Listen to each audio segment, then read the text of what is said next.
আসসালামু আলাইকুম রহমতুল্লাহ বরকাতুহ। আমাদের একজন রোগী, এর কি নাম? মনিরুজ্জামান। মনিরুজ্জামান, পেরি দারুল মাদ্রাসার জি। শিক্ষক। আগে শোল্ডারের যে ব্যথা ছিল, হ্যাঁ, ব্যথা কোন জায়গায় ছিল?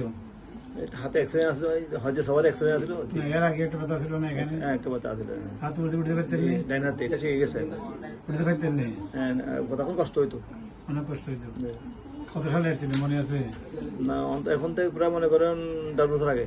10 বছর আগে। এরপর চেম্বারে আমার এখানে আসেন নাই? ওই কেস নিয়ে আসেনি আর। এমনি তো আসেন না, 3 বছর পর আজকে আসছে। আর এটা ছিল দাউদ। দাওয়াত এখন নেই।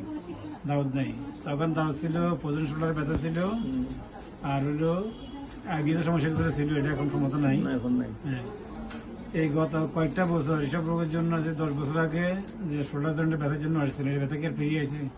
না, ফিরে আসেনি। ফিরিয়ে আসেনি। আমি 3 মাস চিকিৎসা দিয়েছিলাম। কয় মাস? 3 মাস। আর দাউদের জন্য মনে হয় 1 বছর কাছাকাছি এসেছিলেন, মনে আছে? আসছি, বহুদিন আসছি।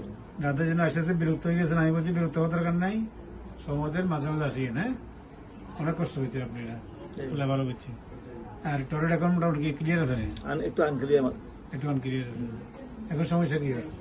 এখন পায়ে পায়ে ব্যথা? সমস্যা, পায়ে ব্যথা। এটা যে 1 মাস, যে এক মাস। মানে 3 সপ্তাহ ছিল হাঁটুর নিচে, এখন এই 6 সপ্তাহ হাঁটুতে আসছে। ডায়াবেটিস তো কোনো নাই? তো রেস্ট নাই, আমি জানি। নাই। আচ্ছা, এখন এটা ইনশাল্লাহ চলে যাবে, ভালো থাকবেন। পর্যন্ত সমস্যা আসছে, থাকবো, যাবো, সমস্যা নাই। তবে সময় দিবেন। আর সকালে হাঁটার ব্যবস্থা করবেন। সকালে কি করবেন? সকালে হোক রাত্রে হোক, যখন সুবিধা পাবেন এলাকাটা হাঁটিয়ে। ফেদার মাদ্রাসা আছেন না? আছি। সকালে হোক রাত্রে হোক একটু কি করবেন?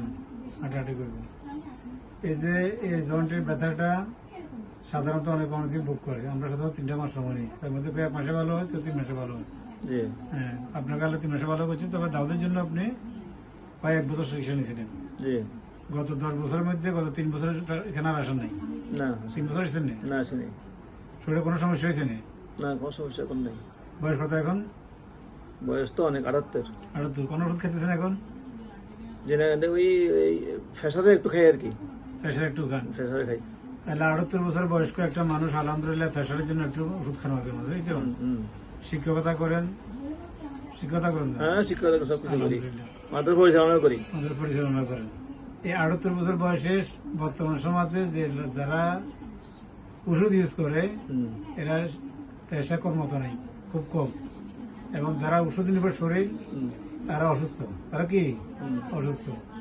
আপনি 78 বছর বয়সে পর্যন্ত ওষুধের করলেন। আমি মনে করি 10 বছর আগে যে আপনার চিকিৎসা হয়েছিল, দাঁত রোগটা উঠে ফেলছিলাম, ওটা করলেন না আপনার লাগে, এখনো কি রেখেছে?